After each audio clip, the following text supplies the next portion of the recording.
I'm Edie Lush, and I'm here in the Hub Culture Pavilion in the Maya Riviera. Very pleased to be joined by Martin Aspillaga, founder and managing director of Salkantay Partners. Now tell me, how can the private sector make a change, innovate through education? Well, there's a huge role that the private sector can have in education, particularly in Latin America, because it's a sector that has been historically abandoned by the government and the public sector.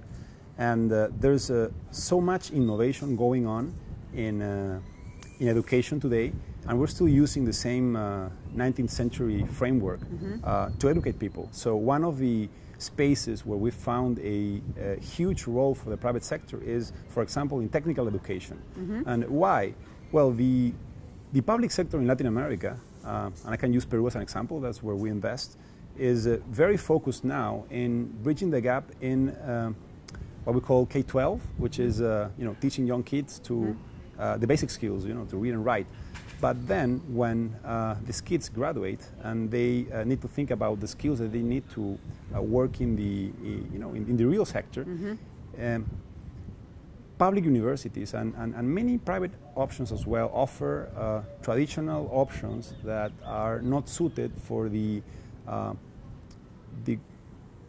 pace of change in the real private sector in the world, in Latin America. So you have new technological careers, new careers based in tech, in manufacturing.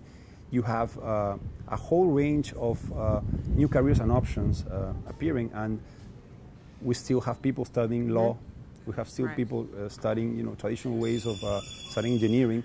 So, for example, our fund invested in a technical institute in Peru that is focused in giving its students the right core skills, including soft skills, the ability to plan, the ability to work and cooperate, the ability to have an ambition to try to change things, and the notion that one can be successful, with the combining that with the right skills that you need to, for example, become a very successful mechanic, or to work in the health sector and be able to apply real skills.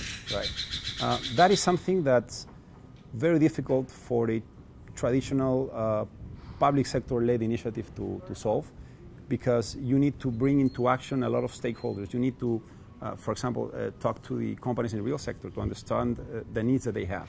And you need to set up a model that allows you to coordinate and integrate the educational process so that it not only happens in the classroom, but it also happens outside the classroom and on the on the work floor of companies. So it's early days, but are you seeing any success stories yet?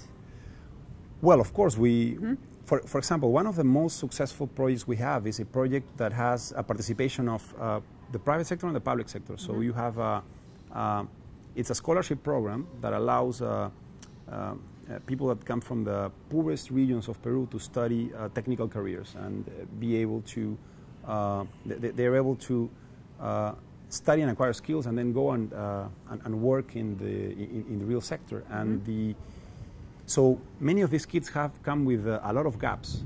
As I mentioned, some of the gaps are not, particular knowledge or skills, but they're basic core soft skills, like the ability to plan, to relate and work in groups, etc. And the gaps of these students were huge, and through our model, we've been able to make them progress significantly and be able to bridge the gap that they had with other students that maybe had a more privileged upbringing. Martin, thank you so much for stopping by Hub Culture Pavilion here in the Riviera at Maya, and I'm Edie Lush.